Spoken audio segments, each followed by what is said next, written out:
नेपालको कुन पर्वतमालालाई शिवालिक पर्वत पनि भनिन्छ? अप्सन ए महाभारत पर्वतमाला, अप्सन बी चुरे पर्वतमाला, अप्सन सी हिमालय पर्वतमाला, अप्सन डी माथिका सबै। सही उत्तर बी चुरे पर्वतमाला। क्वेसन नम्बर 2, नेपालमा सबैभन्दा कम पानी पर्ने स्थान कहाँ हो? Option A Godavari Kathmandu, option B Kakre Gulmi, option C Lomanthang Mustang, option D Chame Manang. सही उत्तर C Lomanthang Mustang.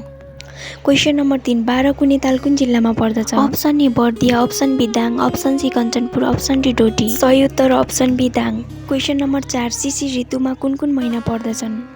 Option A Mangsir Push, option B Magh Phagun, option C Chait Baishakh, option D असोज कार्तिक। सही उत्तर अप्सन बी माघ फागुन। क्वेसन नम्बर 5, सबैभन्दा धेरै ओडा भएको महानगरपालिका कुन हो? Option A Kathmandu, option B Pokhara, option C Bhaktapur, option D Biratnagar. सही उत्तर option B Pokhara. Question number 6, हिमालपारिका जिल्ला भनेर चिनिने जिल्ला कुन कुन हुन्? अप्सन ए जुम्ला र हुम्ला, अप्सन बी मनाङ र मुस्ताङ, अप्सन सी डोल्पा र मुगु, अप्सन डी डोल्पा र हुम्ला। सही उत्तर अप्सन बी मनाङ र मुस्ताङ। क्वेसन नम्बर 7, नदीको नामबाट नामाकरण गरिएका अञ्चल कतिवटा छन्? Option A 8, option B 10, option C 11, option D 12। यसको सही एन्सर के हजुर कमेन्ट गर्नुहोला है त।